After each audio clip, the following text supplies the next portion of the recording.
보라, 내가 새 하늘과 새 땅을 창조하나니 이전 것은 기억되거나 마음에 생각나지 아니할 것이라. 너희는 내가 창조하는 것으로 말미암아 영원히 기뻐하며 즐거워할지니라. 보라, 내가 예루살렘을 즐거운 성으로 창조하며 그 백성을 기쁨으로 삼고 내가 예루살렘을 즐거워하며 나의 백성을 기뻐하리니 우는 소리와 부르짖는 소리가 그 가운데서 다시는 들리지 아니할 것이며 거기는 날수가 많지 못하여 죽는 어린이와 수완이 차지 못한 노인이 다시는 없을 것이라. 곧 백세에 죽는 자를 젊은이라 하겠고 백세가 못되어 죽는 자는 저주받은 자이리라. 그들이 가옥을 건축하고 그 안에 살겠고 포도나무를 심고 열매를 먹을 것이며 그들이 건축한 데에 타인이 살지 아니할 것이며 그들이 심은 것을 타인이 먹지 아니하리니 이는 내 백성의 수완이 나무의 수완과 같겠고 내가 택한 자가 그 손으로 일한 것을 길이 누릴 것이며 그들의 수고가 헛되지 않겠고 그들이 생산한 것이 재난을 당하지 아니하리니 그들은 여호와의 복된 자의 자손이요 그들의 후손도 그들과 같을 것임이라. 그들이 부르기 전에 내가 응답하겠고 그들이 말을 마치기 전에 내가 들을 것이며 이리와 어린 양이 함께 먹을 것이며 사자가 소처럼 짚을 먹을 것이며 뱀은 흙을 양식으로 삼을 것이니 나의 성산에서는 해함도 없겠고 상함도 없으리라. 여호와께서 말씀하시니라. 이사야서 말씀을 계속 보고 있습니다. 오늘이 이사야서 이제 새벽 예배 마지막이고 다음 주에는 오늘 주보에 나가겠지만 잠시 시편을 또 보게 될 것 같습니다. 오늘 제목을 하나님의 비전 이렇게 정했습니다. 하나님의 비전.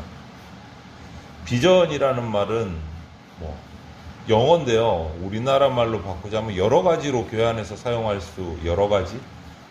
하나 목표, 목적, 사명. 사명이라는 말을 주로 많이 사용하는 것 같아요. 한글로 쓰면 사명. 많은 성도님들 가운데 이제 신앙생활에 연수가 더해지고 연륜이 더해지면서 대화를 하거나 아니면 개인적으로라도 이렇게 질문하는 경우들을 종종 봤습니다. 나를 하나님께서 뭐 하려고 이 땅에 보내셨을까? 편한 말로 그렇고 좀 이제 멋진 말로 바꾸면 나를 향한 하나님의 비전이 무엇일까? 이것이 고민인 거예요. 나를 이 땅에 보내셨는데 나한테 어떤 사명을 이루시려고 이 땅에 보내셨을까? 이거죠. 나를 향한 하나님의 비전이 무엇일까? 이렇게 막 고민도 하고 기도도 하고 하나님 앞에 질문도 하고 목사님들하고 상담하면서 이야기도 하고 이렇게 하는 제목 중에 하나가 있어요. 나를 향한 하나님의 비전. 하나님이 나한테 주신 사명이 뭘까? 이 땅에 살면서 나한테 무엇을 하라고 이 땅에 나를 보내셨을까? 이렇게 고민을 하고 기도를 해요. 그런데 이 질문을 조금만 이렇게 잘 살펴보면 질문이 조금 잘못됐다 하는 생각이 들어요. 왜냐하면 이 질문은 하나님이 나를 향한 하나님의 비전이 무엇일까? 이 말을 조금만 들춰보면 이 질문에 약간의 약점이 있어요. 그게 뭐냐면 이 질문에는 내가 중심이고 내가 세상의 주인이다 라는 가정하에 던진 질문이에요. 조금 초점이 삐뚤어진 거예요. 이 질문이 아주 잘못된 질문은 아닌데 약간 관점이 잘못된 거예요. 그래서 바로 잡자면 이렇게 되는 거예요. 하나님의 비전이 무엇일까? 그리고 그 비전에 나는 어떻게 하면 동참할 수 있을까? 이게 올바른 질문. 내가 중심이 아니고 하나님이 중심이 돼야 됩니다. 그 마음을 가지고 있으면서도 그냥 편하게 나올 때 나를 향한 하나님의 비전은 무엇일까? 이렇게 나오는 거예요. 근데 그걸 정확하게 그 내면을 들여다보면 세상을 향한 하나님의 비전에 내가 어떻게 하면 동참할 수 있을까? 이게 이제 정확한 질문이라고 볼 수 있습니다. 하나님의 비전이 무엇인지, 우주 만물을 창조하신 목적이 뭔지, 그 가운데 나를 세우신 이유가 뭔지 이것을 잘 찾으면 인생을 멋지게 살 수 있다. 제대로 살 수 있다. 오늘 이 본문 이사야서 65장 17절부터 25절이 이사야서의 결론부입니다. 거의 마지막인데 결론부인데 이 세상을 향한 하나님의 비전이 무엇일까? 그것을 얘기하고 계십니다. 이 세상에 하나님이 하시고 싶은 일이 무엇인가를 얘기하고 있는 것이 오늘 읽은 이사야서 65장 17절에서 25절인 거예요. 이것을 우리가 잘 이해를 하면 내가 그 하나님이 이루고자 하는 일에 내가 동역자가 되고 도움이 되고 쓰임을 받으면 내 인생은 멋진 인생이 됩니다. 17절부터 19절을 보면 하나님의 궁극적인 목적은 천지 창조하실 때와 똑같이 보기에 심히 좋은 상태로 돌아가는 거예요. 처음 에덴 동산을 창조하실 때, 처음 우주 만물을 창조하셨을 때 그 심히 보기 좋았더라 라고 계속 말씀하시잖아요. 창조하시면서. 그때로 돌아가는 게 하나님의 비전. 그때 그 상태로 돌아가는 거예요. 하나님이 보기에 정말 좋을 때. 그게 하나님의 궁극적인 목적이에요.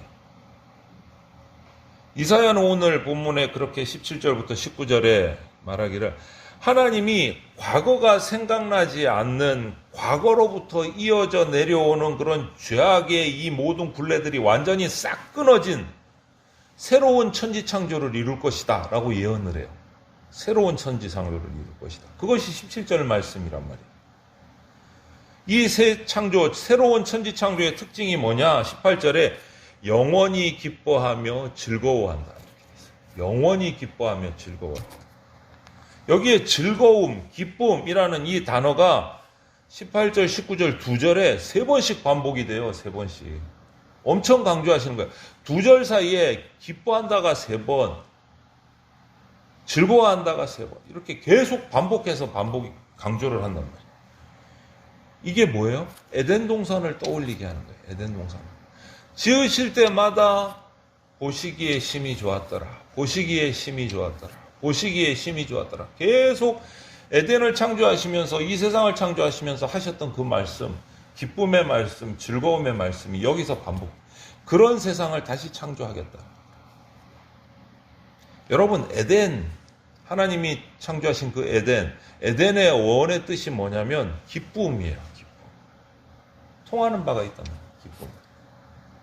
그리고 이사야는 예루살렘이 그 새로운 에덴 동산이 될 것이다 라고 예언을 해요. 아담이 하나님의 형상으로 만들어져서 최초의 인간으로 그 하나님이 창조하신 에덴을 다스리면서 땅을 정복하고 다스리라 라는 문화명령을 하나님께 받았단 말이에요. 그 사명을 감당했듯이 하나님의 백성들이 예루살렘을 다스리게 되리라 라고 이렇게 예언을 해요. 이 이사야의 예언은 문자적으로는 성취가 되지 않았어요. 문자적으로. 그런데 우리는 이 예언이 예수님에 의해서 성취가 되는 것을 본다. 예수님에 의해서. 또 지금도 계속해서 성취되어 가고 있습니다. 예수님이 다시 오실 때 완성되겠죠. 어떤 모습으로든지 예언이.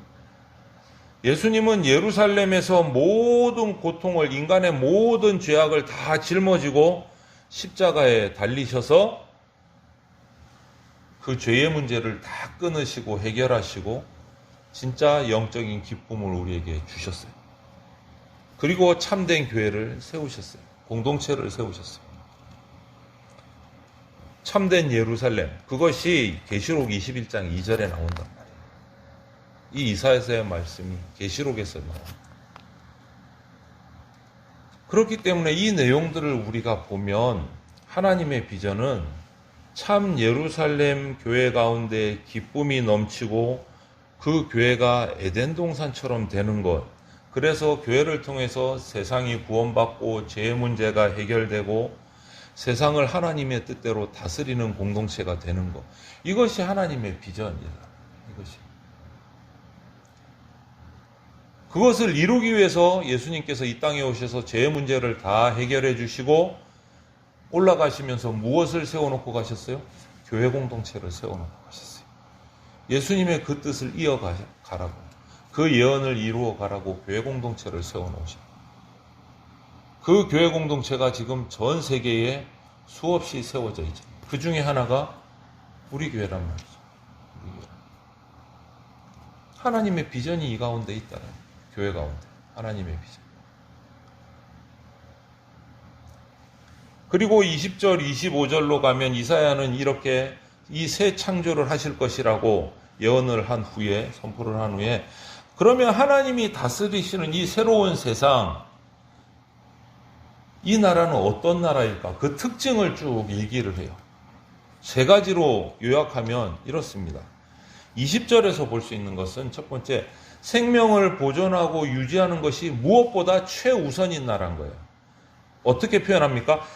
100세가 젊은이에요. 100세가. 하나님이 세우신 새로운 나라는 100세가 젊은 사람이야. 100세를 못 살고 죽으면 그냥 저주받은 인생이다고 할 정도로 인간을 강건케 하신다. 그것이 새로 창조하시는 거예요. 둘째는 21절, 22절에 보면 다른 사람의 재산이나 다른 사람의 노동의 대가를 뺏거나 뺏기는 일 없는 나라. 수고한 대로 자기가 땅에서 집을 짓고 자기가 심은 나무의 열매를 먹을 수 있는 나라. 서로 뺏고 뺏기지 않는 나라. 이런 나라가 새 나라다. 새 창조의 나라다. 하나님의 나라다. 표현. 그리고 23절에 보면 세 번째로 요즘 말로 말하자면 사회적인 안전망이 정말 완벽하게 만들어진 나라. 이게 뭐예요? 각자 수고하고 각자 생산한 것들이 어떤 자연재해나 인간의 인재 때문에 사라지고 없어지고 빼앗기고 불타고 이런 일이 없는, 사고가 없는 나라. 이게 첫째, 둘째, 셋째, 하나님이 다스리시는 새로운 세상의 모습이라.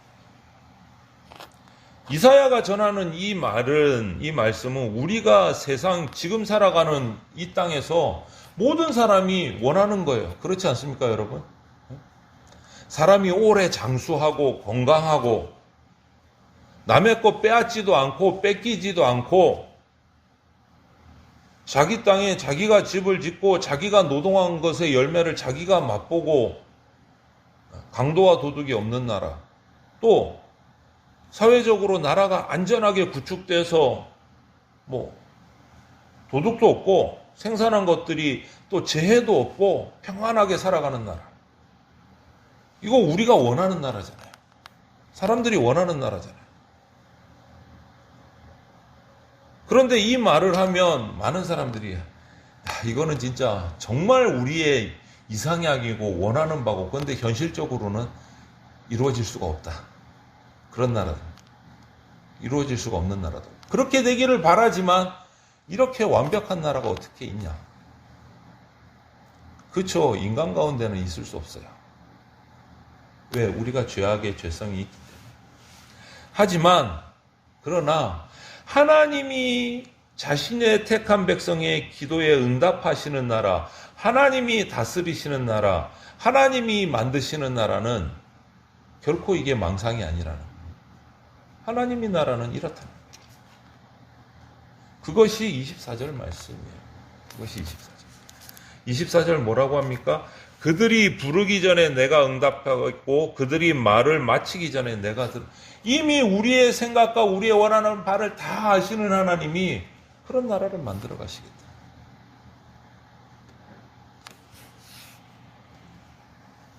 여러분, 교회는 세상 가운데 하나님이 원하시는 이런 나라, 그 진짜 사랑과 기쁨의 그 나라를 조금이라도 흉내내고 만들어가고 실현하라고 세운 공동체가 바로 교회의 공동체예요. 밖에 불신 세상에서는 만들 수 없지만 하나님의 말씀으로 움직이는 이 교회 공동체는 하나님의 비전이 선포되고 이루어지는 그런 공동체, 그런 나라가 돼야 된다라고 맛보게 하라고 교회를 세우신 거예요. 앞으로 하나님이 세우시는 새 나라는 이런 나라다라고 조금이라도 맛볼 수 있도록 하신 곳이 바로 교회라는 것이에요. 세상 가운데서 이 하나님의 비전을 내 비전으로 삼고 매일 살아가는 삶 속에서 실천하는 것이 하나님의 비전에 내가 동참하는 것이고 우리 교회가 그런 비전을 이루어가는 공동체가 되는 거예요.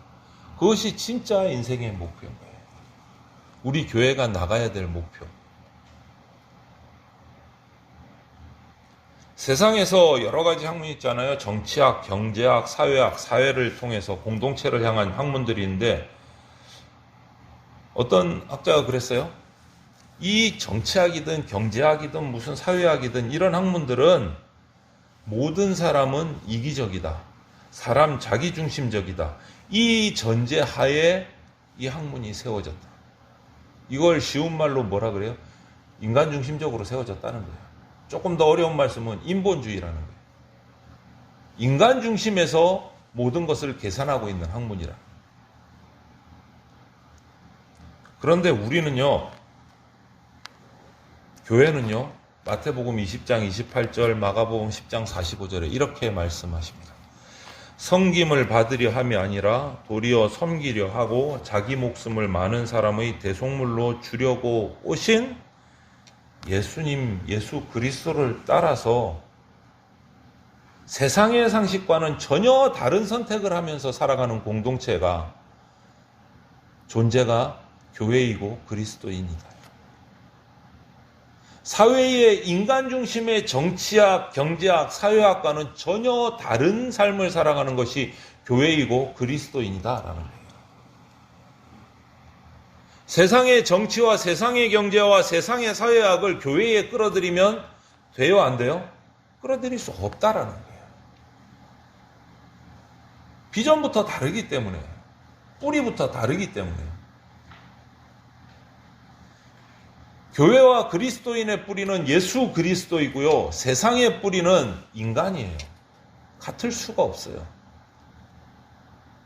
같을 수가 없어요.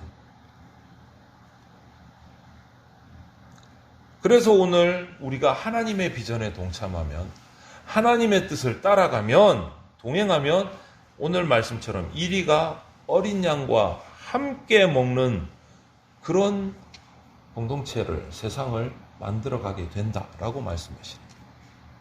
그게 새하늘과 새 땅, 하나님의 새로운 창조의 세상이라.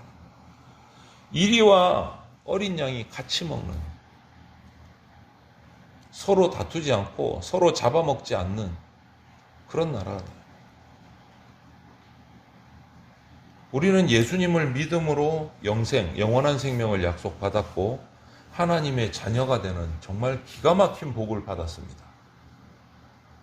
또 우리가 새 예루살렘에서 영원히 살 수 있는 복락이 우리를 기다리고 있어.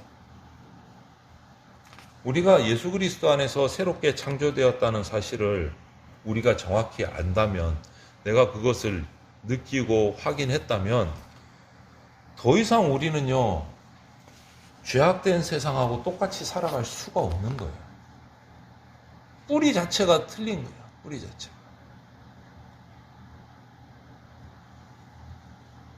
이 땅에 살아가면서 오직 예수 그리스도의 십자가를 자랑하고 거룩함과 경건함으로 주님의 다시 오실 날을 소망하는 성도가 되기를 바랍니다. 세상을 따라가고 세상의 방법을 쓰는 것이 아니라 하나님의 비전을 확인하고 하나님의 비전에 내가 같이 동행하는, 동참하는 삶이 우리의 삶이 되어야 됩니다. 내 집, 내 가족, 내 자녀, 내 것, 여기에 집중되어 있는 나의 꿈을 이제 바꾸셔야 돼요. 누구에게로? 하나님의 비전, 하나님의 사명, 하나님의 뜻에 맞춰서 변화시키는 신앙적인 결단이 우리에게 필요합니다. 신앙적인 결단. 새로운 하늘나라를, 새로운 하나님의 나라를 창조하시겠다고 하는 이 선포 가운데, 그 하나님의 비전 가운데 내가 동행하는 그러한 신앙적인 결단을 하시는 우리 모두가 되어서 하나님과 함께 동행하는 우리 성도들, 우리 대전 장로교회가 되기를 주님의 이름으로 축원을 드립니다.